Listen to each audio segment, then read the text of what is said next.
एक नई रिसर्च से यह बात साबित हो गई है कि संस्कृत भाषा के श्लोक मस्तिष्क के विभिन्न हिस्सों को जागृत करते हैं। इनसे मानसिक बीमारियां भी दूर हो सकती हैं।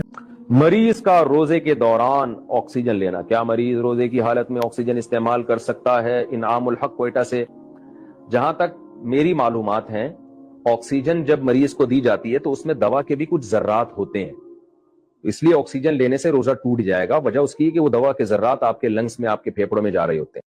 सर को कहीं ऐसा तो नहीं लग रहा है कि जब हम ऑक्सीजन लेते हैं तो ये हवा में से केवल और केवल ऑक्सीजन के कणों को पकड़ के ऐसे ऐसे पकड़ करके ले लेते हैं? क्योंकि जब हम ऑक्सीजन लेते हैं तो उसमें से 70% तो ऑक्सीजन ही नहीं है। भई एटमॉस्फेयर में जो है वो सारी की सारी चीज़ें हमारे लंग्स में जा रही हैं इस वक़्त। तो तुम किसी रास्ते से जहाँ पे धुआँ भी है, वहाँ से भी वो लंग्स में जा रहा है। किसी ने अल्कोहल जो कि अगर आपने कुछ लगाया अल्कोहल बेस्ड चीज़ें या आस-पास ठेका है, तो वो अल्कोहल के जो मॉलिक्यूल्स हैं, वो भी आपके शरीर के अंदर में प्रवेश कर रहे हैं। तो क्या कहें कि फिर साँस लेना छोड़ दें? केवल और केवल यही नहीं, bacteria, fungus, spores pollen grain, हमारे साँस लेने में नाइट्रोजन कितना रहता है कितना परसेंटेज रहता है और नाइट्रोजन के डेरिवेटिव्स जो हैं, वो कितने परसेंट रहते हैं? हमारी सांस लेने वाली हवा में लगभग 78% नाइट्रोजन होती है।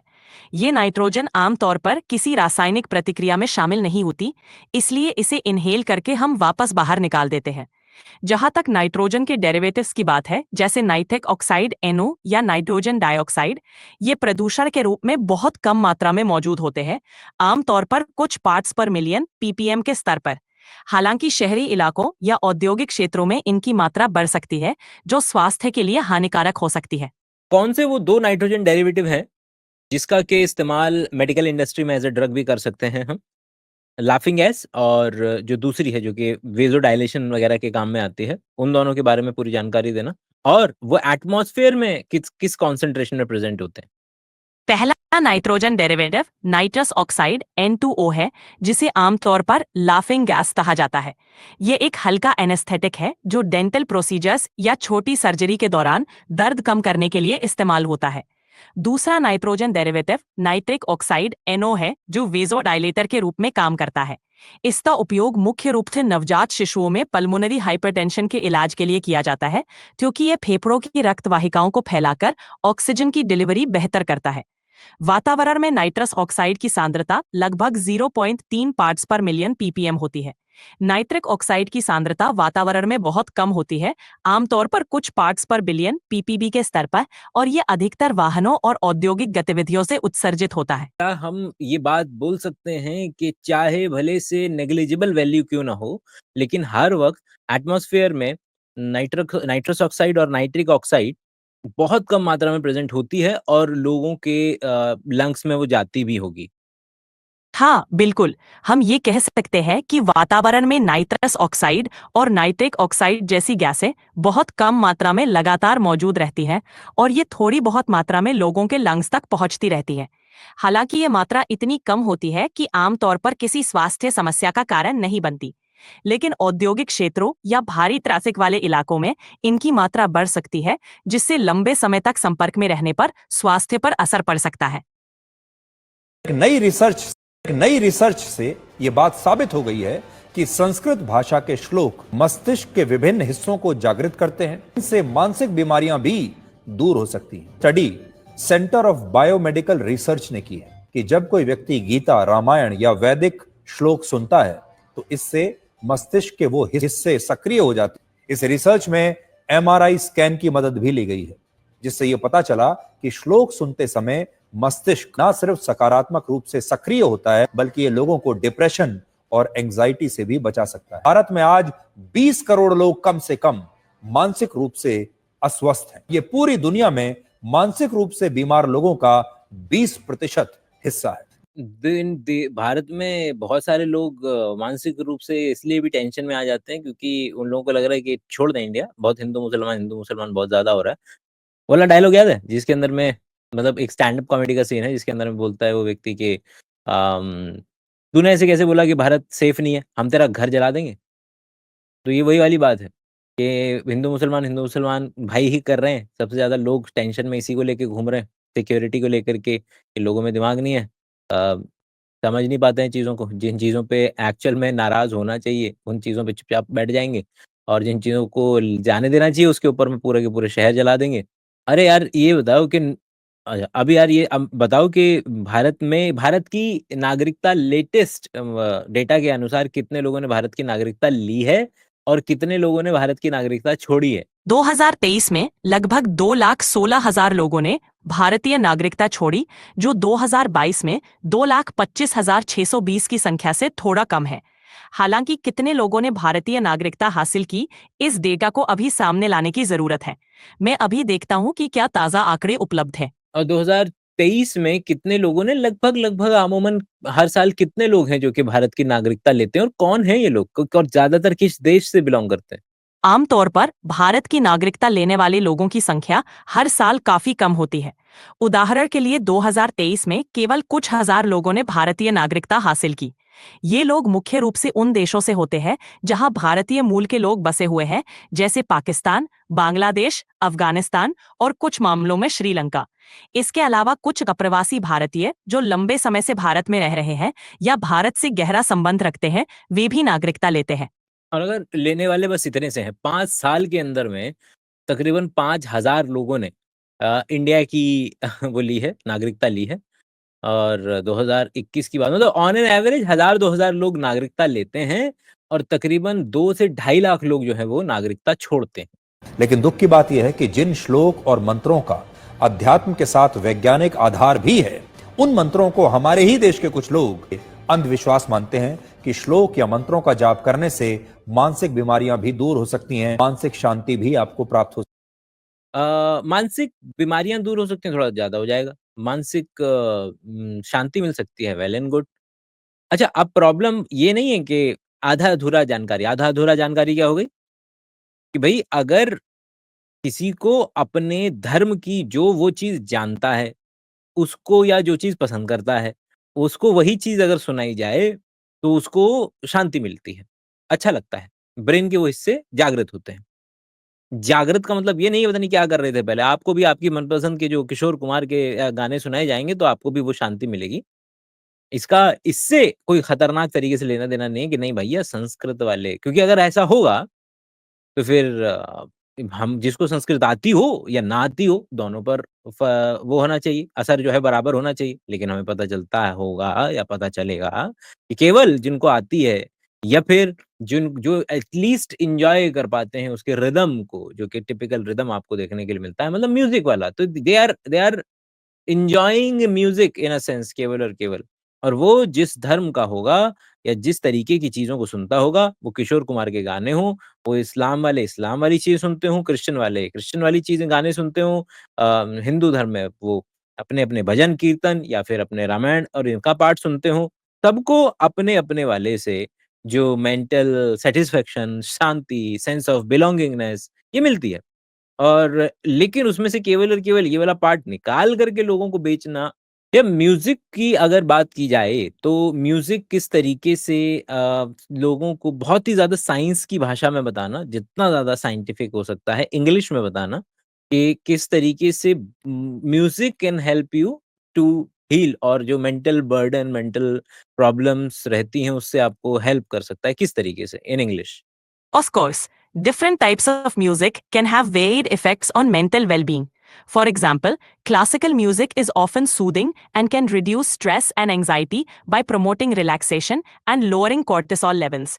Upbeat and fast paced music, like pop or electronic dance music, can boost your mood and energy levels, making you feel more motivated and positive. Nature sounds or ambient music can create a calming atmosphere, helping with focus and mindfulness. Additionally, listening to familiar or favorite songs can evoke positive memories and provide comfort, acting as a form of emotional support. Overall, music can be a powerful tool to manage mental stress and improve mental health. अच्छा, तो इसके अंदर में ये बात बिल्कुल सही है ना कि भई आप जो चीज़ जानते होंगे, उसी से आपको चीज़ें अच्छी फ़ील होंगी। इसके अंदर में अगर मैं ये कहूँ कि ये बात इंग्लिश में बताना कि बहुत ज़्यादा सटीक तरीके से म्यूज़िक का हमारे ब्रेन के साथ में क्या रिलेशनशिप है? Certainly. Research in neuroscience has demonstrated that music engages multiple regions of the brain, including the auditory cortex, motor cortex, and limbic system. When we listen to music, the auditory cortex processes the sound, while the motor cortex can become activated, especially when the rhythm prompts movement or dancing. The limbic system, which is involved in emotional regulation, responds to the emotional content of music, which can evoke powerful feelings and memories. From a neurochemical perspective, music has been shown to increase the release of neurotransmitters such as dopamine, which is associated with pleasure and reward, and serotonin, which helps regulate mood. These neurochemical changes can reduce stress, alleviate anxiety, and even help with pain management. Functional MRI studies have shown that music can enhance connectivity between different brain regions, supporting cognitive functions like memory, attention, and executive function. In summary, the relationship between music and the brain is complex and multifaceted, influencing emotional, cognitive, and physical responses through a network of neural pathways and neurochemical processes. Levitin and Tirovolas, 2017. बिल्कुल कि भई ये आधा-अधूरी जानकारी हो गई। ये कह देना कि जिसको संस्कृत आती जिस संस्कृत वाला जो श्लोक है वो कोई भी सुनेगा तो उसको मेंटल सैटिस्फैक्शन मिलेगा। जिस तरीके से सुधीर भाई को अगर मैं इस्लाम के कुछ चीज़ें जिस तरीके से हो सकता है उनको प्रॉब्लम ही दे जाएँ। अज़ान जो है, भाई मंदिर में घंटी बजती है, कीर्तन होता है, भजन कीर्तन होता है, हो सकता है सुधीर सर को थोड़ा-सा वो मिले, सूदिंगनेस मिले। इस्कॉन टेम्पल में जब भजन कीर्तन हो रहे हैं, तो उससे उनको थोड़ा-सा एकदम काम कंपोज़ एक आनंद मिले और वहीं पे हो सकता है उनका मूड चिड़चिड़ा हो जाए अगर 4 जगह कहीं पर अज़ान की उनको आवाज़ आ जाए तो। लेकिन वहीं पर कुछ मुसलमान लोग जिनको अज़ान की आवाज़ आएगी उनमें एकदम से सेंस ऑफ रिलिजन जागने की संभावना पैदा होगी कि अरे! वाह! अज़ान हो गई चलें अरे अरे भाई साहब चलें, चलिए, चलिए नमाज़ पढ़ने जाना है। वो सेंस ऑफ पॉज़िटिविटी लेकर के आ रहा है सबके अंदर में जो तो क्या पता चल रहा है कि वो पर्टिकुलर चीज़ अ, उसका लेना-देना संस्कृत से है कि संस्कृत के श्लोक सबके दिमागों को बेहतरीन कर देंगे या इस बात से है कि आप जो भी व्यक्ति जिस भी चीज़ में बिलीव करता होगा, उस पर्टिकुलर चीज़ को करने से उसको मेंटल सैटिस्फैक्शन मिलेगा। उसके दिमाग का limbic system, emotional centre activate होगा, डोपामाइन सीक्रेट होगा, आनंद की अनुभूति होगी। और ये हर व्यक्ति के लिए उतना एप्लीकेबल है जितना मेरे लिए किशोर कुमार के गाने आनंद की अनुभूति करा सकते हैं और जितना जो है वो अम किसी भी और व्यक्ति के लिए बोहेमियन रैप्सोडी, किसी के लिए टेलर स्विफ्ट के गाने, किसी के लिए बियोंसे। वही गाने जो आपको बड़ा आनंद दे रहे होते हैं, घरवाले बोलते हैं, "क्या शोर मचा रखा है? बंद करो इसको। क्या क्या पागलपंती वाली चीज़ें चला रखी हैं?" तो इसे कहते हैं कि डेटा को आधा पीट करके आधा प्रेज़ेंट करना ताकि आप अपनी बात जो है वो सत्य बता सकें। जो सोते समय दूध पी के सोता है जिंदगी में उसे कैंसर नहीं हो सकता।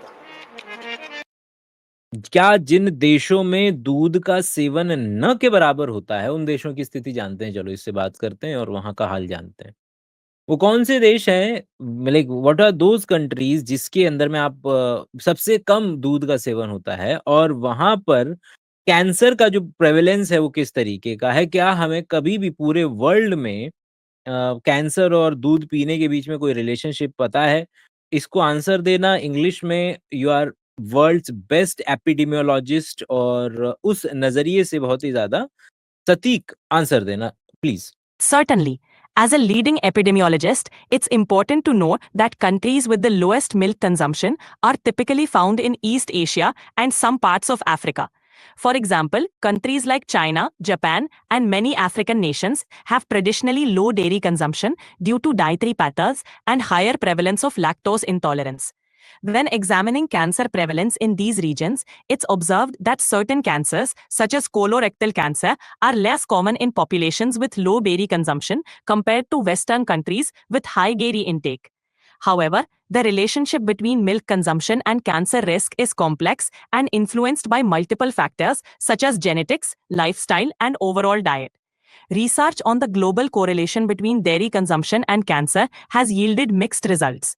Some studies suggest that high berry intake might be associated with an increased risk of certain cancers, like prostate cancer, while others indicate potential protective effects against colorectal cancer. Overall, there is no definitive global consensus, and the relationship remains an area of active research.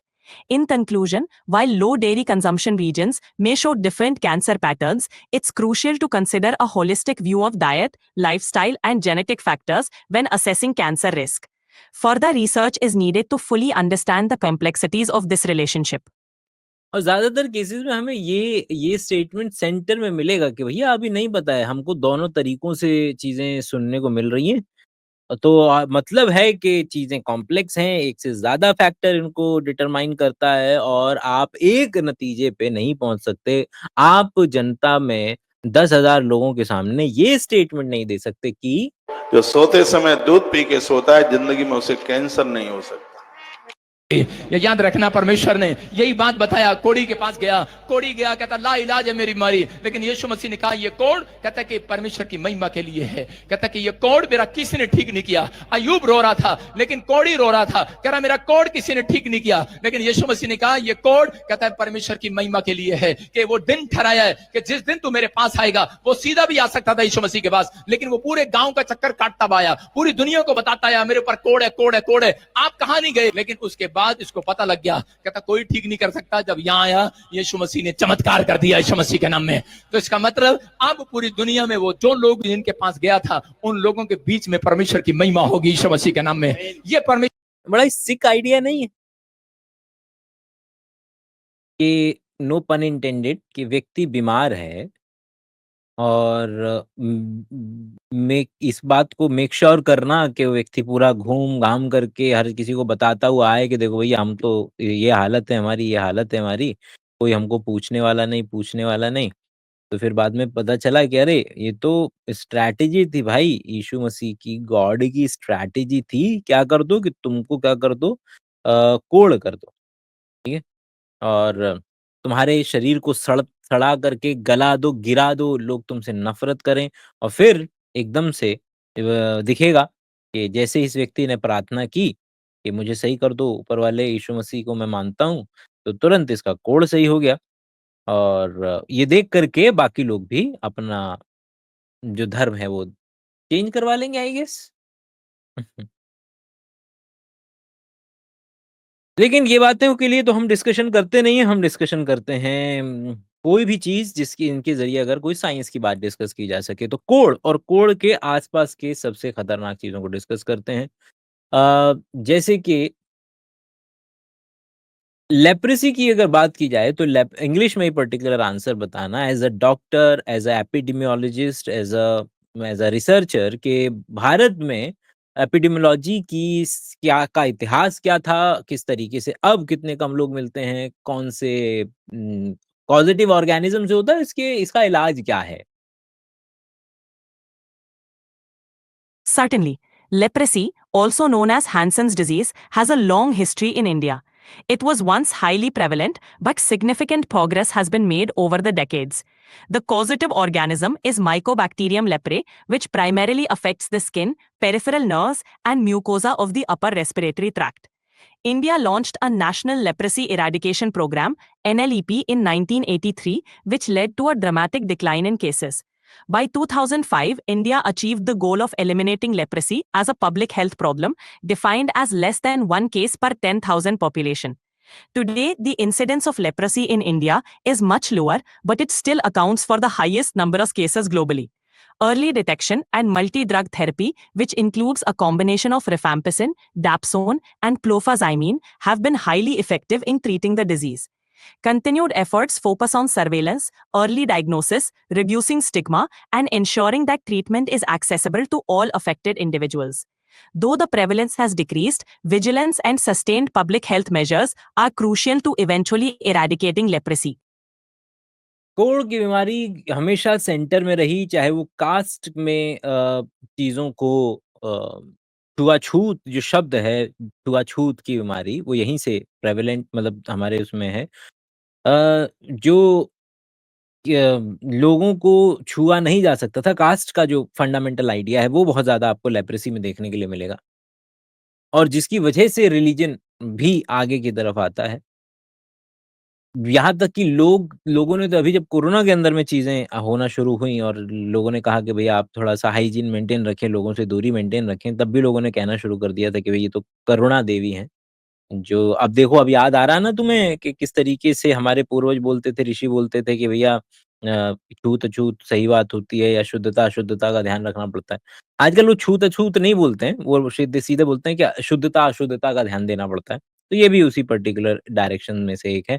भले से उम, Mycobacterium ही वो genus है जिससे Mycobacterium tuberculosis मतलब TB जिससे होता है, वही वही पर्टिकुलर चीज़ यहाँ पर भी है जो कि लेप्रेसी कोढ़ के अंदर में आपकी स्किन अपर रेस्पिरेटरी ट्रैक्ट इन सब चीज़ों में आपकी प्रॉब्लम कॉज़ कर सकता है। बट अगेन क्योंकि बैक्टीरिया है तो एक बढ़िया-सी कॉम्बिनेशन थेरेपी एंटीबायोटिक्स की आपको हेल्प करेगी जिससे कि भारत का कोढ़ का जो बर्डन है वो जो कम हुआ है, लेकिन इतना ज़ीरो नहीं है, शून्य नहीं है, उस पे भी हमें काम करने की ज़रूरत है।